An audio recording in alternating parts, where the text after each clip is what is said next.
தற்போது கிடைத்துள்ள அண்மை செய்தி.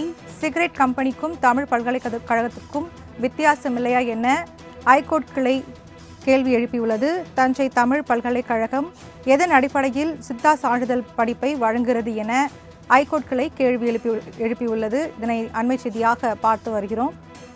சித்த மருத்துவ சான்றிதழ் படிப்பை வழங்க யுஜிசியிடம் உரிய அனுமதி இருக்கிறதா என ஐகோர்ட் கிளை கேள்வி எழுப்பியுள்ளது. அண்மை செய்தியாக பார்த்து வருகிறோம்.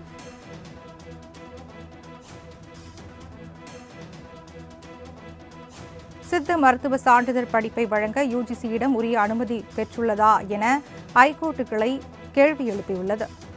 அதனை அண்மை செய்தியாக பார்த்து வருகிறோம். இது குறித்த கூடுதல் விவரங்களை எமது செய்தியாளர் பாலகிருஷ்ணனிடம் கேட்டு பெறலாம்.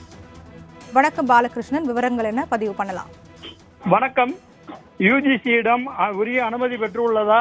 அவ்வாறு அனுமதி பெறாமல் சான்றிதழ் படிப்பு நடத்தினால் ஏன் பல்கலைக்கழக துணைவேந்தர் பதிவாளர் மீது குற்றவியல் நடவடிக்கை எடுக்க ஏன் பரிந்துரைக்க கூடாது என நீதிபதி கேள்வி எழுப்பியுள்ளார்.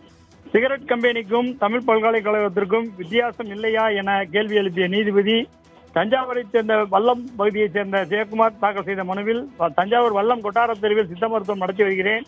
நான் தஞ்சாவூர் தமிழ் பல்கலைக்கழகத்தில் சித்த மருத்துவம் சான்றிதழ் பெற்றுள்ளேன். எனவே நான் சித்த மருத்துவம் கிளினிக் நடத்துவதில் தலையிடக்கூடாது என தஞ்சாவூர் மாவட்ட கல்வித்துறைக்கு உத்தரவிட வேண்டும் என மனுவில் கூறியிருந்தார். இந்த மனு நீதிபதி புகழேந்தி முன்பு விசாரணைக்கு வந்தது. அப்போது பல்கலைக்கழகம் தரப்பில் தமிழ் பல்கலைக்கழகம் வழங்கும் சித்தா சான்றிதழ் படிப்பு சான்றிதழை வைத்து சித்த மருத்துவம் பார்க்க இயலாது என சான்றிதழில் சிறிய அளவில் குறிப்பிடப்பட்டுள்ளது என கூறினார்.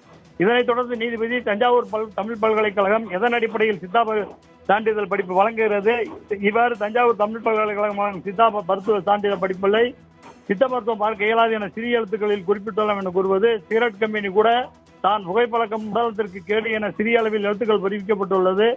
எனவே சிகரெட் கம்பெனிக்கும் தமிழ் பல்கலைக்கழகத்துக்கும் வித்தியாசம் இல்லையா என கேள்வி எழுப்பினார். யுஜிசியிடம் உரிய அனுமதி பெற்றுள்ளதா?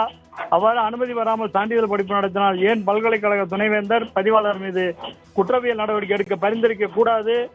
ஏன் இதுவரை எத்தனை மாணவர்களுக்கு சான்றிதழ் வழங்கப்பட்டுள்ளது உள்ளிட்ட விவரங்களுடன் தஞ்சாவூர் பல்கலைக்கழக பதிவாளர் பதில் மனு தாக்கல் செய்ய உத்தரவிட்டு வழக்கு விசாரணையை ஒத்திவைத்துள்ளார்.